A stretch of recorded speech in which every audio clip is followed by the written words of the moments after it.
Voici les mouvements que nous allons apprendre aujourd'hui.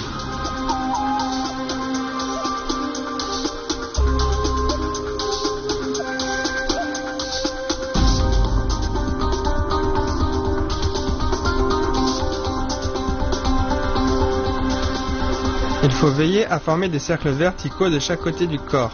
On forme une courbe et on tourne ainsi de suite.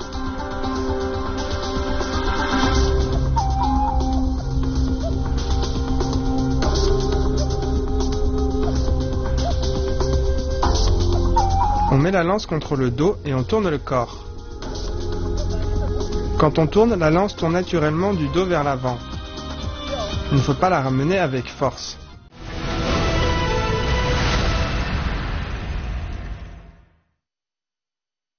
Le prochain mouvement, se retourner, crocheter la jambe et pointer. La main droite empoigne le manche et en même temps on tourne le corps à gauche. Puis on lève le pied droit qu'on crochette derrière le genou gauche, c'est crocheter la jambe. Et on pointe avec la lance vers le bas.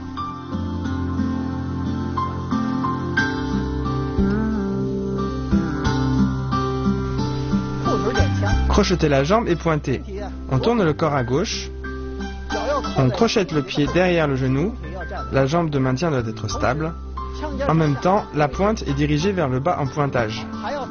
Lors de l'exécution, la main doit empoigner la base du manche et la pointe est vers le bas pour pointer. De plus, le pied doit être crocheté à l'arrière du genou et il doit bien coller. Bien, refais-le une fois.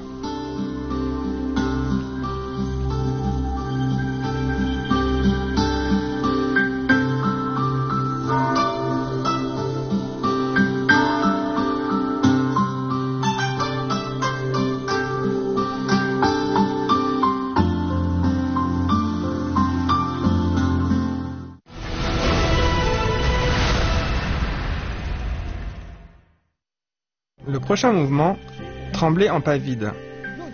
On recule le pied droit, la main droite tire la lance et en même temps on allonge le bras gauche et on empoigne la lance. Je refais une fois, regardez bien. Trembler.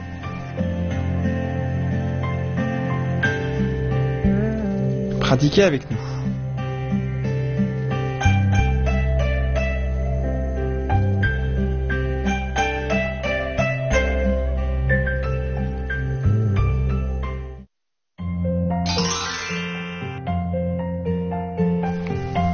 Se retourner, crocheter la jambe et pointer.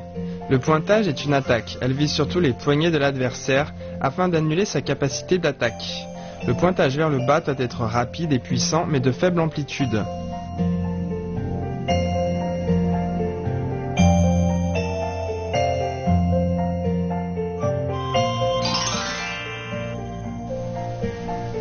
Trembler en pas vide. On l'utilise surtout lors d'une attaque directe de l'adversaire. Le tremblement permet de le désarmer ou bien de l'obliger à changer de direction. On part de la souplesse vers la dureté, la décontraction vers la tension et on sort la force explosive.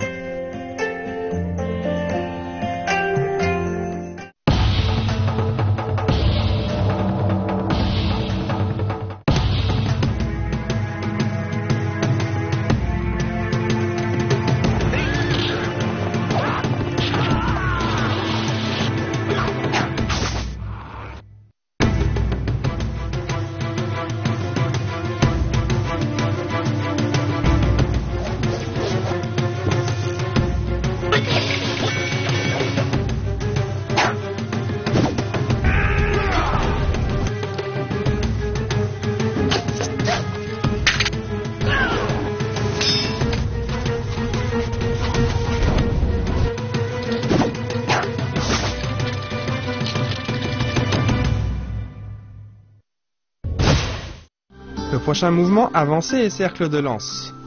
La main gauche tient la lance entre les doigts. La main droite amène la lance à l'intérieur et en même temps on avance.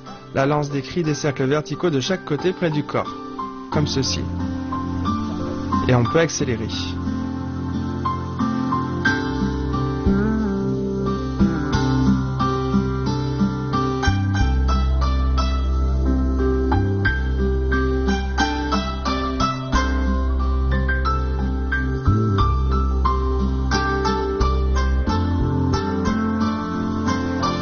cercles de lance commencent à partir de tremblés en pas vides. On commence, on avance et on fait des cercles. Lors des cercles, il faut veiller à former des cercles verticaux de chaque côté du corps. On forme une courbe et on tourne ainsi de suite. Attention, on empoigne la lance à son tiers inférieur. L'autre main est au-dessus. Ainsi, la main avant peut aller et venir. Donc quand on fait le mouvement, la main gauche glisse mais pas la droite.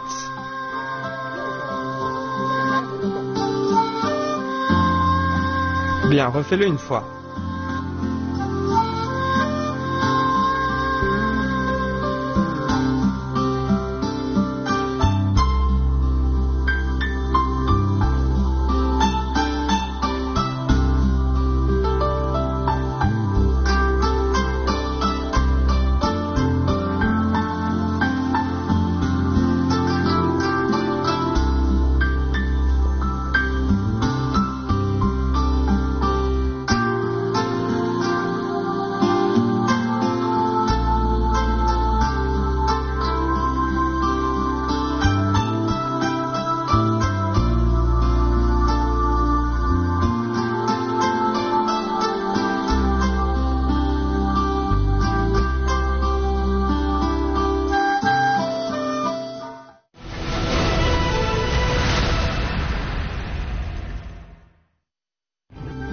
Les cercles de lance en avançant se font à partir de avancées et cercles de lance auxquels on rajoute 2 pas vers l'avant. Je le fais une fois.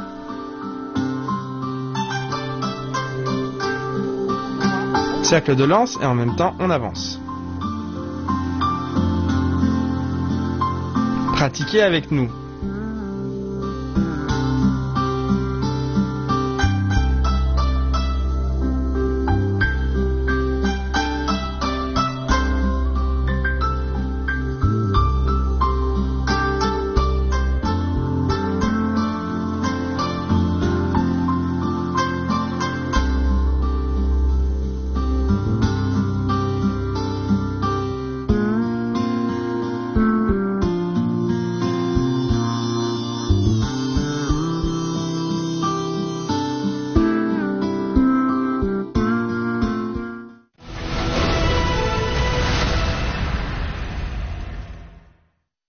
Portez la lance en croisant le pas. On commence avec les cercles de lance. Après les cercles, on avance et en même temps la main droite tire la lance à l'arrière. La main gauche par devant. Puis on lève le pied droit et on croise le pas. On pose la lance sur le dos, puis on tourne. Portez la lance en croisant le pas, à partir des cercles de lance. On croise le pas. Quand on croise le pas, il faut veiller à ce que la jambe gauche soit fléchie et les bras écartés. Puis on tourne le corps.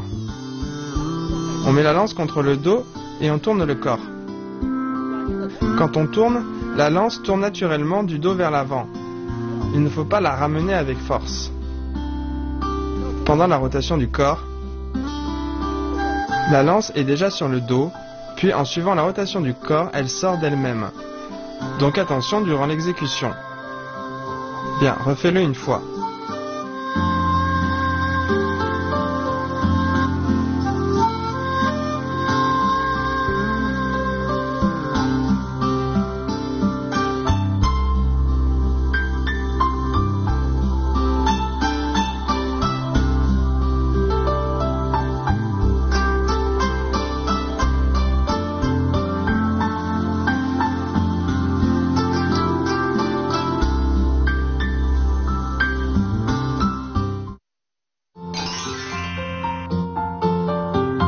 Avancée et cercle de lance. C'est surtout un mouvement de défense. Lorsque l'attaque adverse n'est pas distincte, on reste protégé et on peut trouver une opportunité de contre-attaque. Lors des cercles de lance, la lance décrit des cercles verticaux le plus près possible du corps.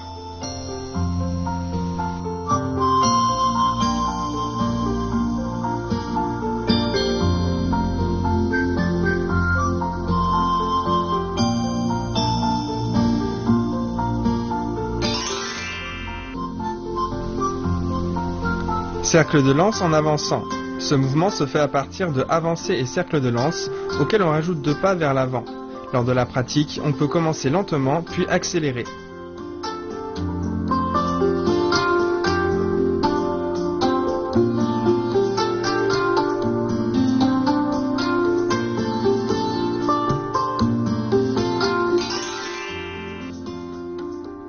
Porter la lance en croisant le pas. C'est un mouvement de transition pour enchaîner avec une attaque inattendue. La main droite doit sortir la force au bon moment, de manière coordonnée, le corps légèrement penché et la main gauche doit saisir la lance de manière précise et stable. Le manche doit être le plus proche possible du corps.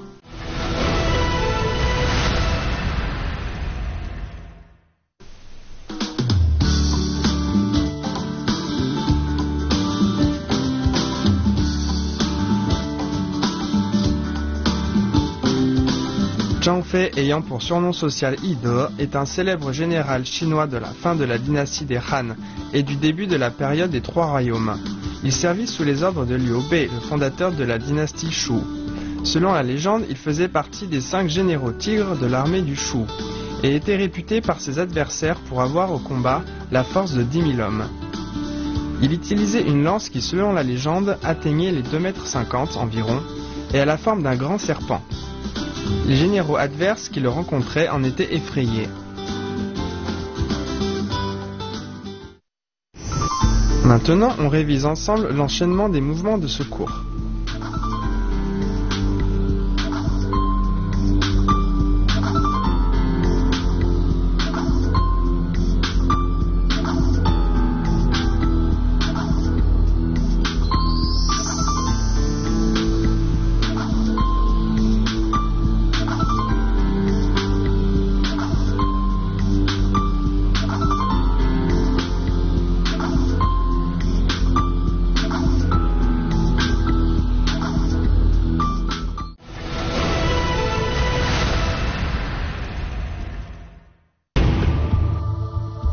Regardez l'ensemble des mouvements des 2 premières parties de la forme de la lance. Pratiquez bien de votre côté. On se retrouve au prochain cours.